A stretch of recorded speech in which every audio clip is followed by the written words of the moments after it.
ಇದೆಲ್ಲವೂ ಕೂಡ ಒಂದು ಕಡೆ ಮತ್ತು ಇದರ ಎಫೆಕ್ಟ್ ಯಾವ ರೀತಿ ತಡ್ತಾ ಇದೆ ನೋಡಿ.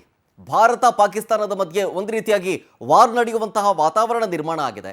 ಮತ್ತೊಂದು ಕಡೆ ಇಂಪೋರ್ಟ್ ಅಂಡ್ ಎಕ್ಸ್ಪೋರ್ಟ್ ಎರಡೂ ಕಡೆಯಿಂದಲೂ ಬಂದ್ ಆಗಿದೆ. ಅದರ ಭಾಗವಾಗಿ ಡ್ರೈ ಫ್ರೂಟ್ಸ್ ಕೂಡ ಬಂದ್. ಪಾಕಿಸ್ತಾನದಿಂದ ಕರ್ನಾಟಕಕ್ಕೆ ಬರ್ತಾ ಇತ್ತು ಡ್ರೈ ಫ್ರೂಟ್ಸು, ಅದೆಲ್ಲವೂ ಕೂಡ ಸ್ಥಗಿತವಾಗಿದೆ. ಕಾಶ್ಮೀರ ಬಾರ್ಡರ್ ಬಂದ್ ಆಗಿದೆ. ಡ್ರೈ ಫ್ರೂಟ್ಸ್ ಸಪ್ಲೈ ಬಂದ್ ಆಗಿದೆ. ಈಗ ಕಾಶ್ಮೀರದಿಂದ ರಸಲ್ ಮಾರ್ಕೆಟ್ಗೆ ಬರ್ತಾ ಇತ್ತಂತೆ ಈ ಡ್ರೈ ಫ್ರೂಟ್ಸು. ಬೆಂಗಳೂರಿನ ಶಿವಾಜಿನಗರದಲ್ಲಿದೆ ಈ ರಸಲ್ ಮಾರ್ಕೆಟ್ಟು. ಕಾಶ್ಮೀರದ ಗಾರ್ಲಿಕ್, ಹನಿ, ವಾಲ್ನಟ್, ಆಪ್ರಿಕನ್, ಹಾಗೆ ಕೇಸರಿ, ಶುಗರ್ ಆಲ್ಮಂಡ್, ಅಂಜೂರ ಸೇರಿದಂತೆ ಡ್ರೈ ಫ್ರೂಟ್ಸ್ ಎಲ್ಲವೂ ಕೂಡ ಇಂಪೋರ್ಟ್ ಆಗ್ತಾ ಇತ್ತು. ಈಗ ಸ್ಥಗಿತವಾಗಿದೆ ಎಲ್ಲವೂ. ವಾರಕ್ಕೊಂದ್ಸಲ ಈ ರಸಲ್ ಮಾರ್ಕೆಟ್ಗೆ ಬರ್ತಾ ಇತ್ತಂತೆ ಡ್ರೈ ಫ್ರೂಟ್ಸು. ಈ ವಾರಕ್ಕೊಮ್ಮೆ ಬರ್ತಾ ಇದ್ದಿದ್ದು ಕೂಡ ಈಗ ಸ್ಟಾಪ್ ಆಗಿದೆ. ಡ್ರೈ ಫ್ರೂಟ್ಸ್ ಬರದೇ ಇರೋದ್ರಿಂದಾಗಿ ಅಂಗಡಿಯ ಮಾಲೀಕರು ಇಕ್ಕಟ್ಟಿಗೆ ಸಿಲುಕಿದ್ದಾರೆ. ಈ ಡ್ರೈ ಫ್ರೂಟ್ಸ್ನ ಬೆಲೆ ಗಗನಕ್ಕೇರಿಬಿಟ್ಟಿದೆ. ಈಗಾಗಲೇ ಕೆಜಿಗೆ 1200 ರೂಪಾಯಿ ಇದ್ದಂತಹ ಬಾದಾಮಿ, ವಾಲ್ನಟ್ಟು ಈಗ 2200 ರೂಪಾಯಿ ಆಗಿದೆ. ಆಲ್ಮೋಸ್ಟ್ 1000 ರೂಪಾಯಿ ಜಾಸ್ತಿ ಆಗಿದೆ. ಈಗ ಡ್ರೈ ಫ್ರೂಟ್ಸ್ ದರ ಈಗ ಮತ್ತಷ್ಟು ಹೆಚ್ಚಾಗೋ ಸಾಧ್ಯತೆಯೂ ಕೂಡ ದಟ್ಟವಾಗಿದೆ. ಕಾರಣ ಏನು? ಸಿಗ್ತಾ ಇಲ್ಲ, ಸಪ್ಲೈ ಆಗ್ತಾ ಇಲ್ಲ. ಇರುವಂಥ ಸ್ಟಾಕನ್ನೇ ಹೆಂಗಾದರೂ ಮಾಡಿ ಕೊಡಬೇಕು, ಅದನ್ನು ಕೂಡ ರೇಟ್ ಜಾಸ್ತಿ ಮಾಡಲಾಗ್ತಾ ಇದೆ. ಈಗ ಸಾಮಾನ್ಯವಾಗಿ ಎಲ್ಲ ವಸ್ತುಗಳು ಅಷ್ಟೇ, ಬೇಡಿಕೆ ಜಾಸ್ತಿ ಇದ್ದಾಗ ಅಥವಾ ಅದರ ಒಂದು ಉಳಿಸ್ಕೊಂಡಿರ್ತಾರಲ್ಲ ಅದು ಕಡಿಮೆ ಇದ್ದಾಗ ಬೆಲೆಗಳು ಏರಿಕೆ ಆಗೋದು ಕಾಮನು. ಅದೇ ರೀತಿಯಾಗಿ ಈಗ ಡ್ರೈ ಫ್ರೂಟ್ಸ್ಗಳು ಬರ್ತಾ ಇತ್ತು, ಈಗ ಅದು ಕೂಡ ಸ್ಟಾಪ್ ಆಗಿದೆ. ಹಾಗಾಗಿ ಕೆಲವೊಂದಿಷ್ಟು ಸಮಸ್ಯೆ ಆಗಿರೋದ್ರಿಂದ ಮತ್ತಷ್ಟು ಈ ಡ್ರೈ ಫ್ರೂಟ್ಸ್ನ ದರ ಜಾಸ್ತಿ ಆಗೋ ಸಾಧ್ಯತೆ ಇದೆ. ಡೀಟೇಲ್ಸ್ ಕೊಡ್ತಾರೆ ಇದ್ರ ಬಗ್ಗೆ ನಮ್ಮ ಪ್ರತಿನಿಧಿ ವರ್ಷಿತಾ ತಾಕೇರಿ ಲೈವ್ನಲ್ಲಿದ್ದಾರೆ.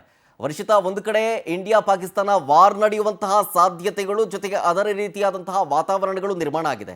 ಈ ಹಂತದಲ್ಲಿ ಈಗ ಇಂಪೋರ್ಟ್ ಅಂಡ್ ಎಕ್ಸ್ಪೋರ್ಟ್ ಎರಡೂ ಕಡೆಯಿಂದ ಬಂದಾಗಿರೋದ್ರಿಂದ ಇದರ ಎಫೆಕ್ಟ್ ಯಾವ ರೀತಿ ತಡ್ತಾ ಇದೆ ಅಂತ?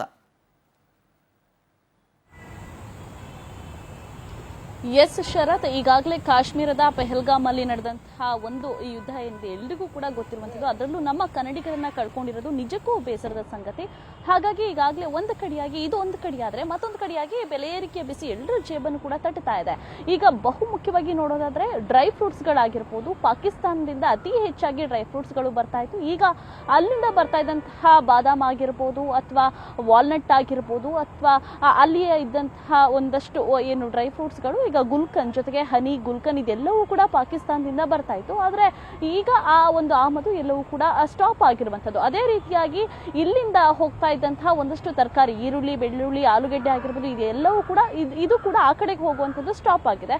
ಹಾಗಾಗಿ ಈಗಾಗಲೇ ಬೆಲೆ ಏರಿಕೆ, ಈ ಒಂದು ಕಾರಣದಿಂದಾಗಿ ಬೆಲೆ ಏರಿಕೆ ಕೂಡ ಅತಿ ಹೆಚ್ಚಾಗ್ತಾ ಇರುವಂಥದ್ದು. ಸಾಮಾನ್ಯವಾಗಿ ವಾಲ್ನಟ್ಗೆ 1500ರಿಂದ 2000 ಇದ್ದೇ ಇರುತ್ತೆ. ಆದ್ರೆ ಈಗ 2000ದಿಂದ 3000 ಗಡಿಯನ್ನ ದಾಟ್ತಾ ಇರುವಂಥದ್ದು. ಯಾವಾಗ ಈ ಒಂದು ಡ್ರೈ ಫ್ರೂಟ್ಸ್ ಬರುವಂಥದ್ದು ಕಮ್ಮಿ ಆಯ್ತೋ ಆಗಿಂದ ಕೂಡ ಬೆಲೆ ಏರಿಕೆ ಕೂಡ ಅತಿ ಹೆಚ್ಚಾಗಿ ಕಾಡ್ತಾ ಇರುವಂಥದ್ದು. ಇತ್ತೀಚೆಗಂತೂ ಡ್ರೈ ಫ್ರೂಟ್ಸ್ ಅಂತ ಅಂದ್ರೆ ಎಲ್ಲರೂ ಕೂಡ ತುಂಬಾ ಇಷ್ಟಪಟ್ಟು ತಿಂತಾರೆ. ಜೊತೆಗೆ ಶುಗರ್ ಆಗಿರ್ಬೋದು ಅಥವಾ BP ಆಗಿರ್ಬೋದು, ಬ್ಲಡ್ ಪ್ರೆಷರ್ ಅನ್ನ ಕಂಟ್ರೋಲ್ ಮಾಡೋದಾಗಿರ್ಬೋದು, ಇದೆಲ್ಲದಕ್ಕೂ ಕೂಡ ಡಾಕ್ಟರ್ ಸಜೆಸ್ಟ್ ಮಾಡೋದೇ ಡ್ರೈ ಫ್ರೂಟ್ಸ್ ಆಗಿರೋದ್ರಿಂದ ಅತಿ ಮುಖ್ಯವಾಗಿ ಕೇಸರ್ ಕೂಡ ಮಕ್ಕಳಿಗೆ ತುಂಬಾ ಎಲ್ಲರೂ ಕೂಡ ಕೇಸರನ್ನ ಕೂಡ ಇದು ಯೂಸ್ ಮಾಡ್ತಾರೆ. ಯಾಕಂದ್ರೆ ಕೇಸರ್ ನಮ್ಗೆ ಗೊತ್ತೇ ಇದೆ ಕಾಶ್ಮೀರ ಅಥವಾ ಪಾಕಿಸ್ತಾನದಿಂದನೇ ಅತಿ ಹೆಚ್ಚಾಗಿ ಬರ್ತಾ ಇತ್ತು. ಆದ್ರೆ ಇದೆಲ್ಲವೂ ಕೂಡ ಸ್ಟಾಪ್ ಆಗಿರೋದ್ರಿಂದ ಒಂದು ಕಡೆಯಾಗಿ ಬೆಂಗಳೂರಿಗೂ ಕೂಡ ಜೊತೆಗೆ ಬೆಂಗಳೂರು ನಮ್ಮ ರಾಜ್ಯಕ್ಕೂ ಕೂಡ ಇದು ಎಫೆಕ್ಟ್ ತಟ್ಟುತ್ತಾ ಇರುವಂತದ್ದು. ಅದಾದ ಮೇಲೆ ಈಗಾಗಲೇ ಆಮದು ಜೊತೆಗೆ ರಫ್ತು ಎರಡು ಕೂಡ ಸ್ಟಾಪ್ ಆಗಿರೋದ್ರಿಂದ ಎಲ್ಲೋ ಒಂದ್ ಕಡೆ ಯುದ್ಧದ ಭೀತಿ ಕೂಡ ಶುರು ಆಗಿರುವಂತದ್ದು ಪಾಕ್ಗೆ. ಹಾಗಾಗಿ ಅವರು ಕೂಡ ಸ್ಟಾಪ್ ಮಾಡಿದ್ದಾರೆ, ನಮ್ಮಲ್ಲೂ ಕೂಡ ಸ್ಟಾಪ್ ಆಗಿರೋದ್ರಿಂದ ಬೆಲೆ ಏರಿಕೆ ದಿನೇ ದಿನೇ ಜಾಸ್ತಿ ಆಗ್ತಾ ಇದೆ. ಶರತ್, ಥ್ಯಾಂಕ್ ಯು ವರ್ಷಿತಾ ಡೀಟೇಲ್ಸ್ಗಾಗಿ.